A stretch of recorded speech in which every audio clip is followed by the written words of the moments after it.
Good evening, students. We are going to talk about linear classification in our lecture today.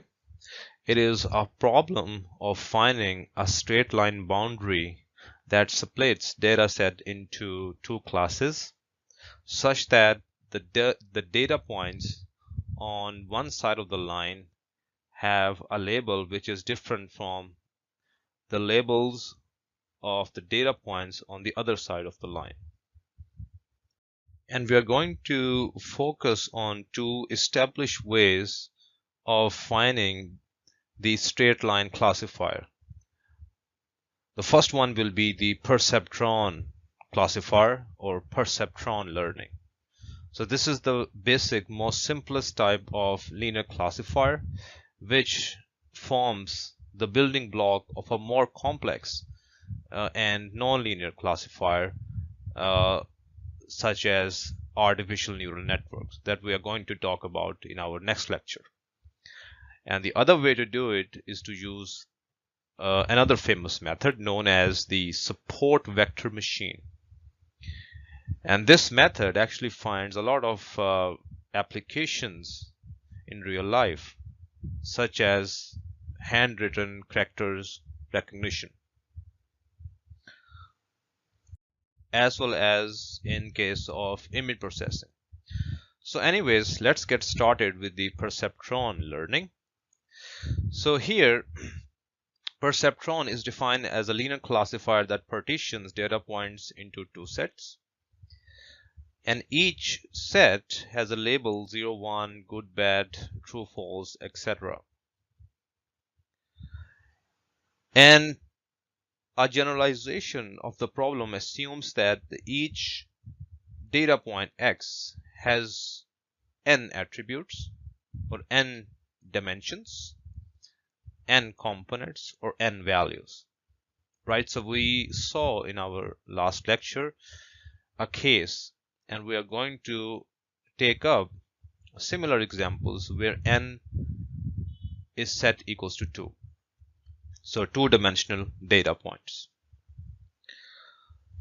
So a linear classifier is supposed to partition n data points represented by capital X, superscript 1, 2, 3, all the way to superscript n. So this n is actually capital N. And it is also assumed that capital N is much larger than small n. That is, the number of data points, the number of available data points that we are using for testing is much higher than the dimensions of each of the data points. And the equation that defines the perceptron is represented by a hyperplane L. And the equation is in the form of the weighted sum of the components of the data points. And the weights are A0, A1, A2, A3, all the way to AN. And when this weighted sum is set equals to 0, it actually defines a plane. And a plane is supposed to split your data sets into two classes, such as true, false, good, bad, feasible, infeasible, and so on and so forth. In some sense, the problem that we have defined here assumes a high dimensional data, where each data point has as many as n components, and in practice n can be very large. So there are two cases to look at if we think about separating the data sets into two halves. The hyperplane, all the data points which lie above the plane, when you plug those data points into the equation of the plane, the answer must be greater than 0. Likewise, the data points which when plugged in the equation of the hyperplane gives you an answer that is less than 0. So this plane is splitting the high dimensional data into two halves, one that lies above the plane or the hyperplane and the one that lies below the plane or hyperplane. Quite naturally, the perceptron learning problem can be formulated as follows. We wish to compute the coefficients a0, a1, a2 all the way to an. These coefficients from the labeled n data points, capital N, such that all the data points of the same label are either above or below the hyperplane. Let us revisit a familiar problem, DC motor loading example, the one that we looked at in our last lecture as well. So in this case, we are given 13 data points and they are labeled feasible or infeasible, defining the load that a motor can run and the load that motor cannot run, respectively. And it is a two-dimensional data, so two components, x1 and x2. And our job is to find out the equation of this plane, which in this case is a straight line. And there are three coefficients, a0, a1, and a2.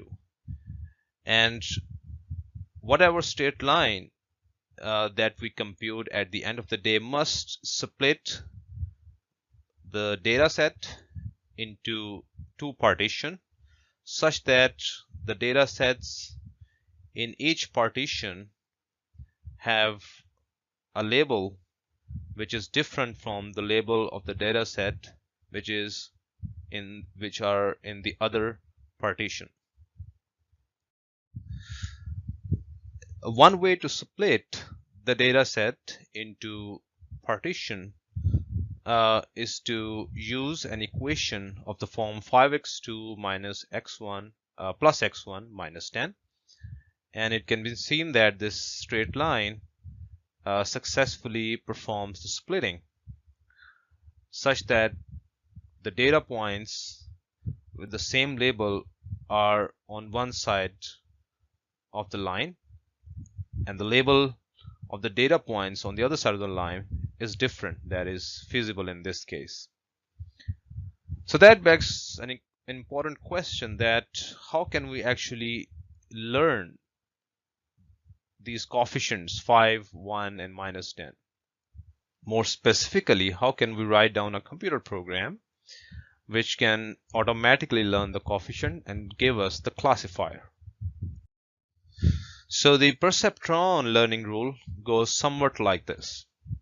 We are given capital N number of data points, x superscript n, x superscript 2 all the way to x superscript n, and their corresponding labels, y superscript 1 through y superscript n, and the labels are binary values 0, 1.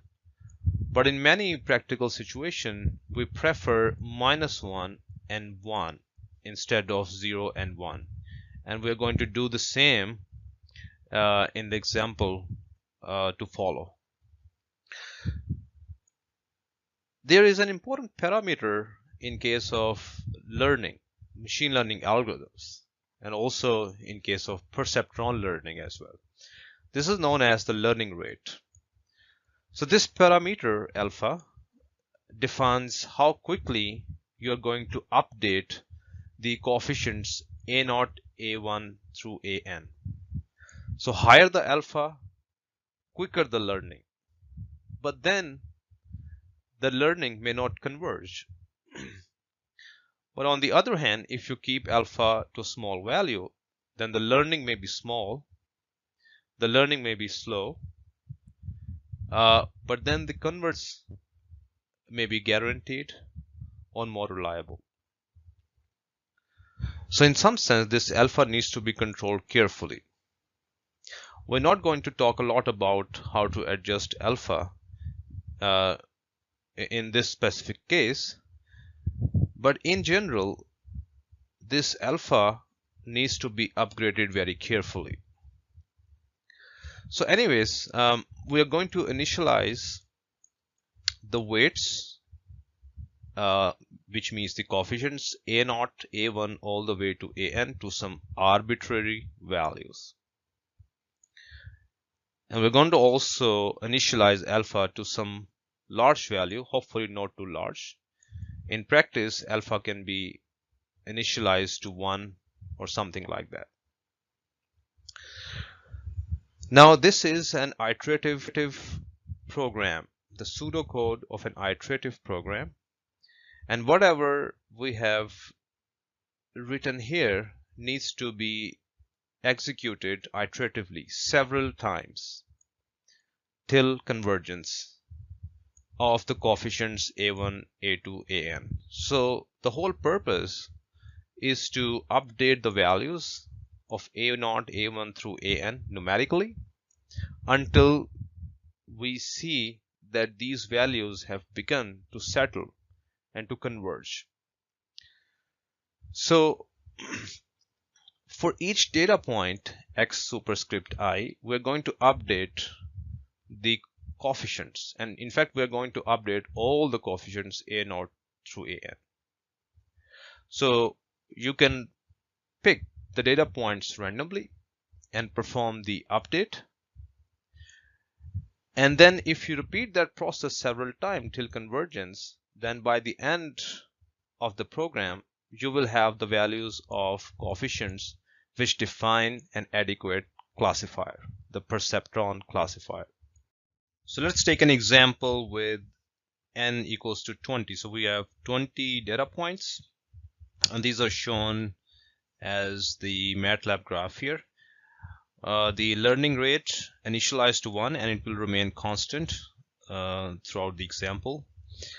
But most importantly, we start with the initial values of the coefficients 0, 1, and 0, which means that our initial assumption about the classifier is represented by an equation x1 equals to 0.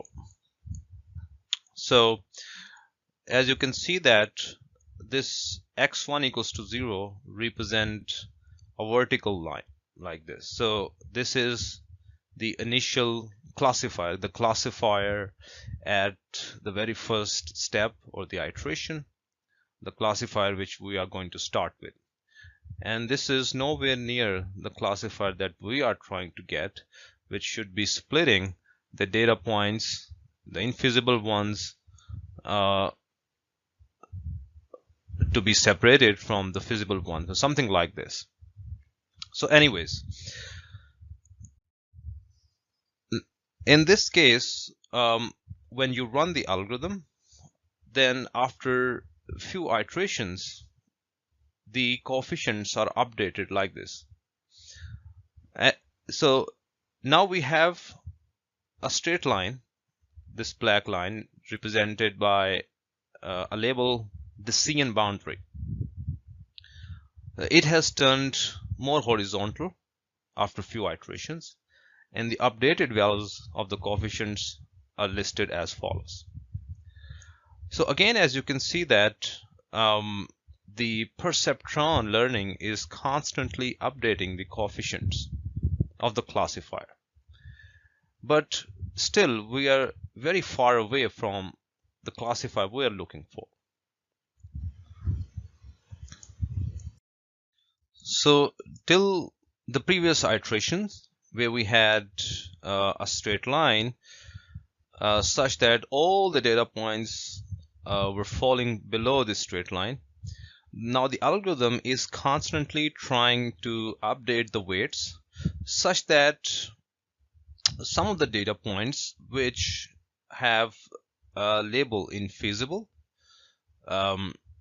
which are actually labeled as +1 in the code, and I will share the code with the students along with the lecture slides. So it is trying to adjust the slope and the intercept of the straight line such that some of these data points lie above the classifier. So the updated line is like this.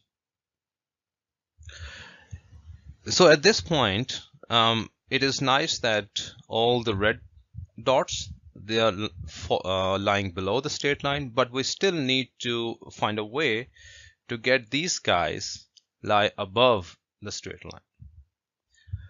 So it's just a matter of adjusting the slope and the intercept of the straight line. And the weights that we have received after a few more iterations are listed as follows. So till last iteration, we had a straight line which was very much horizontal, and most of the invisible data points, they were lying below this straight line. And the algorithm will eventually converge to this setting of the coefficients. So this black line is the final straight line classifier that the algorithm has produced that can split the data set into two classes, feasible and infeasible. And this straight line is 4.7 x2 plus 24.9 x1 minus 48. And if you normalize the weights, you will get something very close to x2 plus 5x1 minus 10. The original classifier we thought would be useful to split the data set a few slides back. So you can make a comparison as well. As a homework exercise, I would encourage students to use the MATLAB code that will be provided along with the lecture slides to obtain the learning curve for the PERCEPTRON learning algorithm, and to investigate the effect of changing the learning rate alpha and the number of training data points, and the effect on the convergence of the algorithm and the type of learning curve that we obtain at the end of the algorithm. All right, let's move on to the support vector machine. A common problem in case of perceptron learning is that the resulting classifier might be too close to some of the data points, such as the cross data points here. And as a result, a slight error in one or more of these data points can easily result in the data points falling on the other side of the line, resulting in misclassification. Likewise, in this case, we have another classifier, and this classifier is also biased in a sense that it is tilted to the cross data points. And again, so it is too close to the data points labeled as C and A, the cross data points. And if you train your classifier and you obtained a straight line like this, then a slight fluctuation in the values of the data points can easily result in the misclassification that we have talked about earlier. The same can happen if we choose a straight line boundary that is too close to the circles. And in this case, the straight line is very close to the circles which are labeled as D and E. And so again, a chance of misclassification is large. In this case, if a blue data point has slight error or slight fluctuation in its values, then some of these data points during the testing phase or the validation phase can cross the boundary and they will be misclassified as the cross. So the support vector machine addresses this problem by giving you a classifier that maximizes its separation from the data points on the either side. So we are talking about two parallel classifiers, one supported on the circles data points and the other supported on the cross data points. So what do we mean by the classifiers which are supported on the data points? So by that we mean, as we saw in the previous slides, that if we draw a straight line which is close to points D and E, then by visualization we can see that this straight line is seen to be supported on the points D and E. And similarly, we saw examples in which there were straight line classifier too close to the cross. So for example, in this case, this particular straight line seems to be supported on the cross labeled as C and A. Obviously, the question is that how are you going to choose those two parallel straight line classifiers? So we have to be careful, and there are several ways in which we can choose the two parallel classifiers. So let's look at some of the examples. So in the first case, we're looking at parallel classifiers, one that seems to be supported on the blue data points, the circles, labeled as F and D, and the other classifier, which is parallel to the first classifier, is supported on the cross data points A and B. Such parallel classifiers are known as support vectors. And one of the important attributes of the support vector is the width, or the separation between the two vectors, two support vectors. So in this case, the width has been labeled by W1. And we'll be interested in keeping this width as large as possible. And this is one of the possibilities, one of the examples. Now, obviously, can we draw two classifiers which can have higher width than W1? Will be an interesting question. So let's try this one. Here we have a support vector supported on E on one side and supported on C and A on the other side, and the width W2. Now these are two valid support vectors, but you can see that the width is smaller than W1. So a valid choice, but may not be an optimal choice.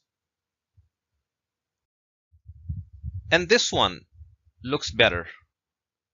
So support vector supported on D on the left side and supported on A on the right side, and the width is W3, presumably larger than W1. So this seems to be an adequate choice for the support vectors. So assuming that this set of support vectors gives you maximum separation, right?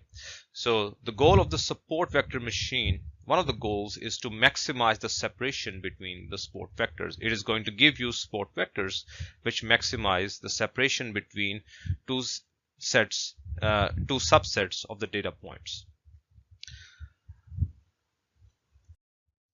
It is often helpful to label the support vectors according to the labels of the data points on which they are supported. So the left support vector has been labeled as plus, assuming that the data points, the blue data points, have labeled +1, and the other support vector has been labeled as S subscript minus, assuming that the labels of the cross is -1. and we shall see how they are utilized in finding the maximum margin separator.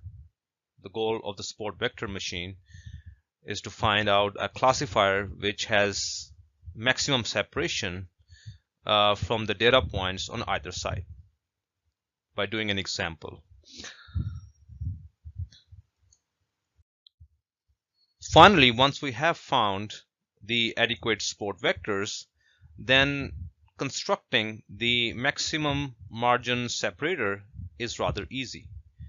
So this thick black line is the maximum margin classifier obtained from the support vector, and you can see that it is cutting the space between S plus and S minus into equal halves. So it is passing exactly through the center of this space. And maximum margin classifier splits the space between support vector into equal halves, and this is the output of the support vector machine. So in some sense, the support vector machine exploits the space between the subsets of the data points, and it is going to place the classifier exactly somewhere in the middle of that space. Take a very simple example of the data sets shown in the example graph. The cross and the circle have label +1 and -1 respectively,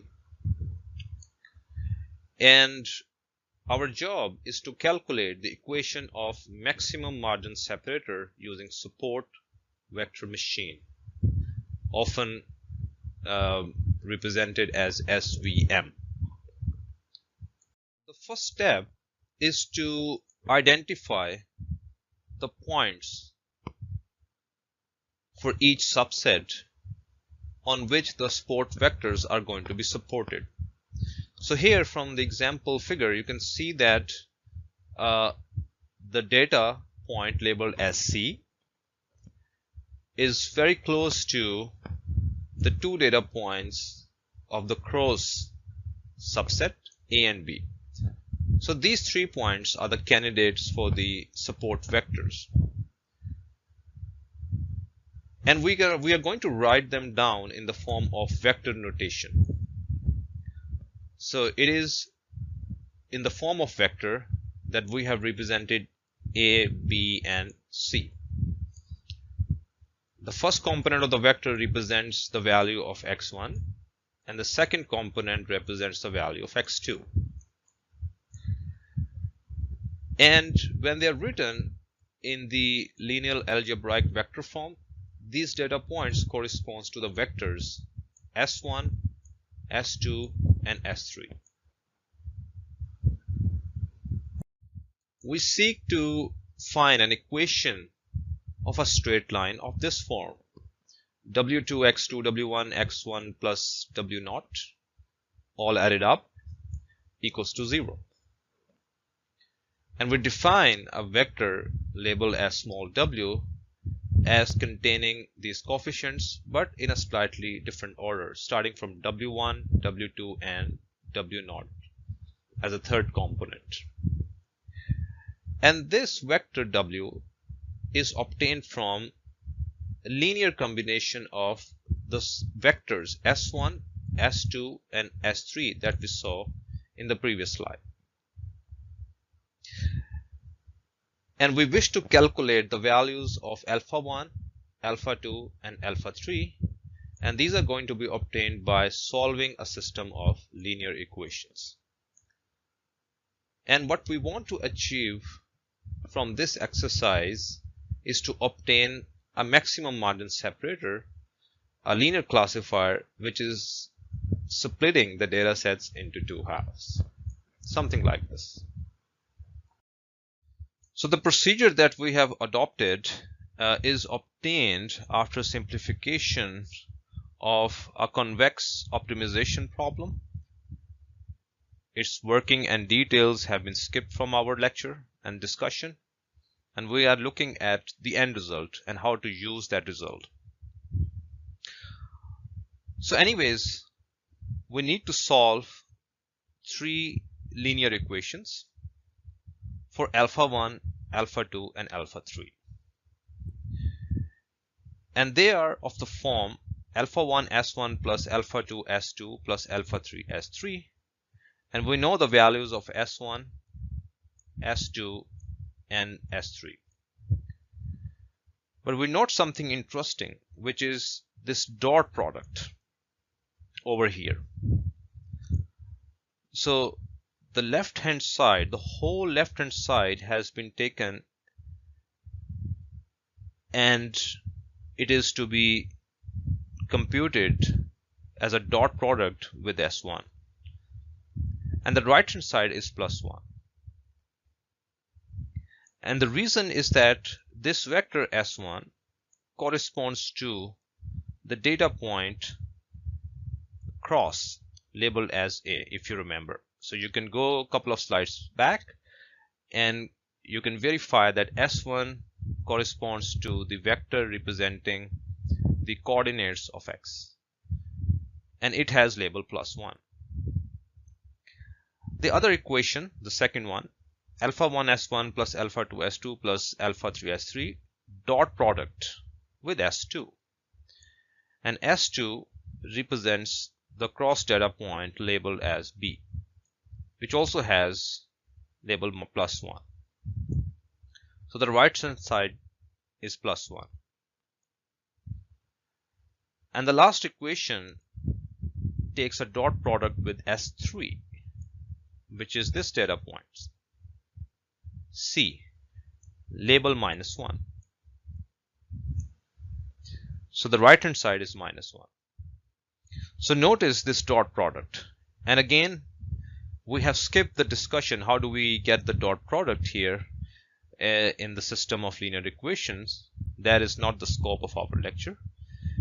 The students who are interested in knowing more about this expression, how did we get this expression, should look at the detailed mathematical background of the support vector machine. And I'll be happy to share with you the relevant resources for that. But before proceeding, there is one slight modification that we need to make. And that is the vector augmentation.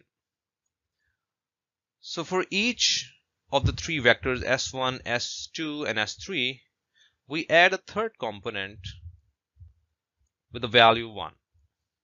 And this is important because we defined the vector w with three components, and we said that vector w would be the linear sum of s1, s2 and s3. So for that we need s1, s2 and s3 to have three components. So with this vector augmentation being taken into account, we now calculate the dot products to be used in the system of linear equations. So all of these dot products have been computed over here, and we plug these into the system of linear equations, and we solve them to obtain the values of alpha 1, alpha 2 and alpha 3. So the only change that we need to make is to add a third component to the vectors s1, s2 and s3. So after solving the system of linear equations by standard method, the values of alpha 1, alpha 2 and alpha 3 will be obtained, and they are used to calculate the values of the vector w. So w is alpha 1 s1 plus alpha 2 s2 plus alpha 3 s3. And finally, we have obtained the values of w1, w2 and w3. And we said in the beginning that the straight line equation will be of the form w2x2 plus w1x1 plus w0. And now the weights have been calculated. The final equation will be x1 minus 2 equals to 0. And this is the maximum margin separator. As you can see, it is splitting the data set into two halves, and allows maximum separation on the either side. The other attribute of the support vector machine is the SVM kernel. It addresses a very interesting problem in which the data points cannot be separated by a linear classifier. So an example data set is shown here. We have data points which are arranged in a way that we cannot find any straight line classifier which can split data sets into two classes. So what is the solution then? So the solution is provided by the SVM kernel. And in this case, we are going to transform our data points from 2D space that we're going to call the input space to 3D space. We are going to call that feature space. And the transformation operator phi is known as the kernel, the SVM kernel. So this transformation, which takes the data points into a higher dimensional space, is known as the SVM kernel trick. An example kernel transforms a 2D data point into 3D data point is shown like this. So the two components of the data x1 and x2, they are kept as such, but the third dimension has been added, and it is a function of x1 and x2. So this leads us to the feature space. In this case, the feature space is 3D space. It has dimensions x1, x2 like we had before, but a new dimension has been added, which is x1 square plus x2 square minus 5 whole divided by 3. So when you apply this transformation, each one of the blue data points is transformed into 3D space as follows, and they are plotted here in the feature space. Likewise, all the cross data points from the original input space, they have been mapped to 3D space over here. And you can easily calculate this transformation by yourself as well. It's fairly straightforward. Now the significance of the SVM kernel is that once the transformation is complete, then you can easily see that the crosses in the input space have been mapped to a subspace in the feature space, which is at the level of +1 value of x3. And the blue's data points from the input space have been mapped to a set of data points in the feature space which are lying at a level -1 of x3. So in that sense, all the cross lie at a unit height above x1, x2 plane, and all the blue circles data points lie at unit height below x1, x2 plane. Consequently, it becomes very easy to define a plane that can split the data points in the feature space. And can you guess what is the equation of that plane?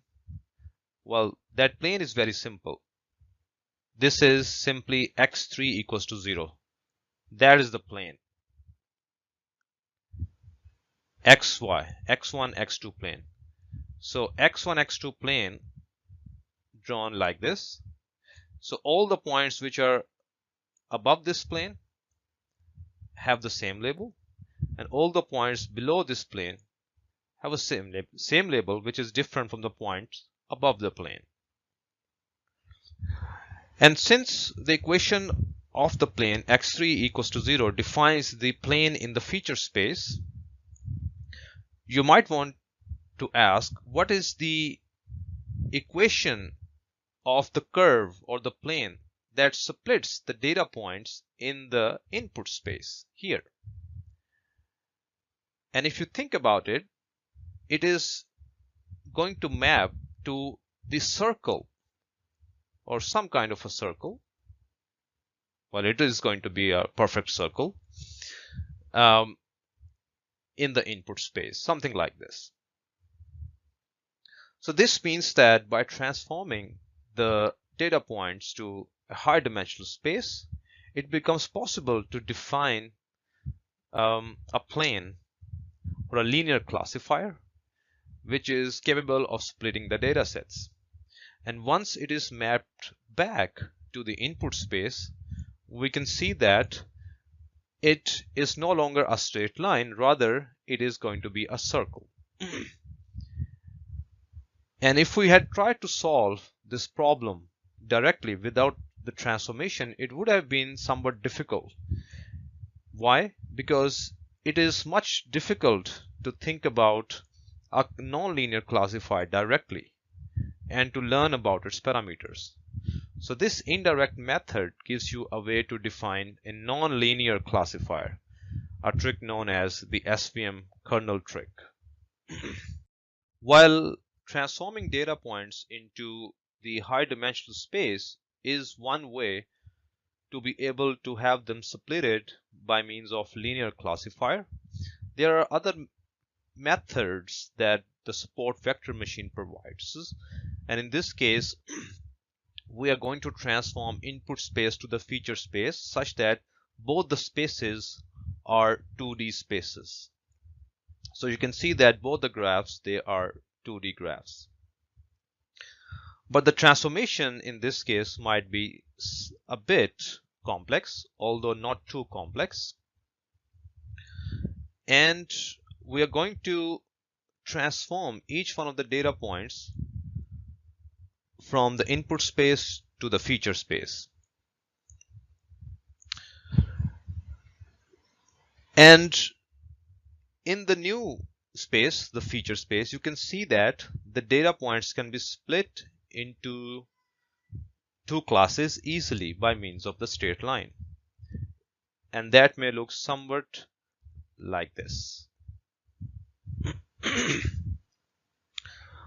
So if you wish to find out the equation of this straight line, we are going to follow the procedure that we saw earlier for the first example of the support vector machine.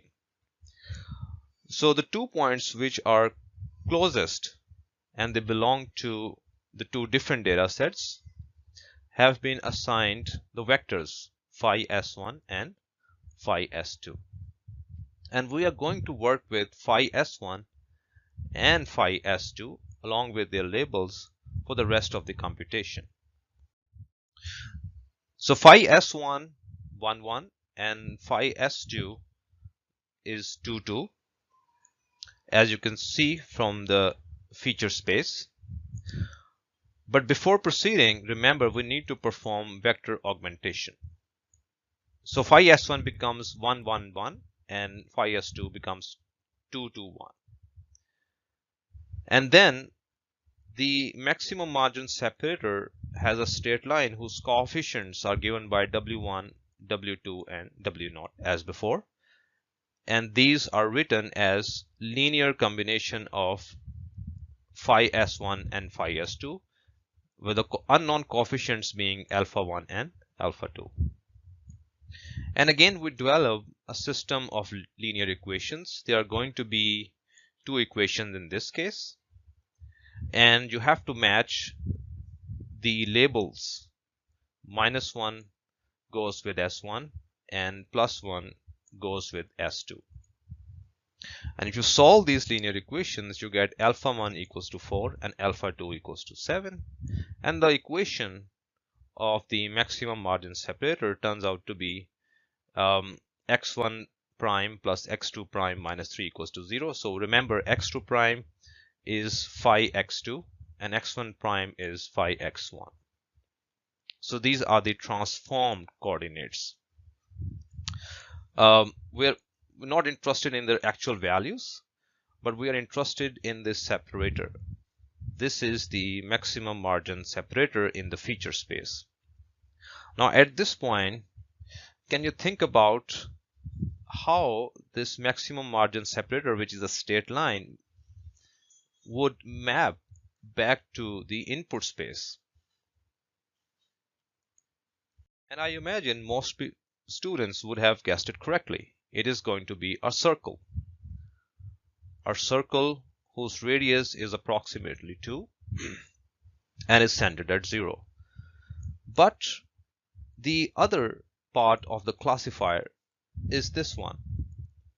So any point which falls within this circle or which falls in this segment will be labeled as a circle with label -1.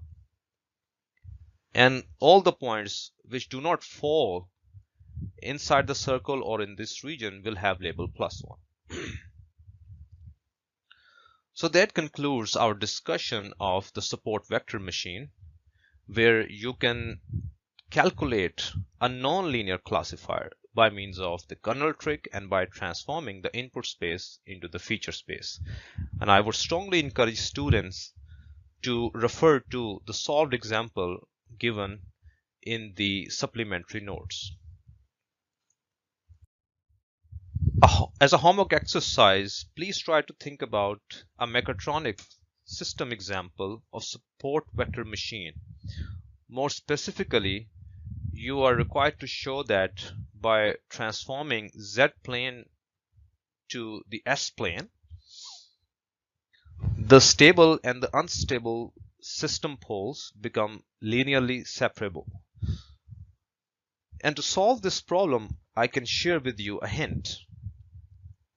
It is the transformation from z-plane to the s-plane or vice versa that you may cover in your ongoing digital signal processing course. And we talked about some of the applications of the support vector machine in the beginning of our lecture.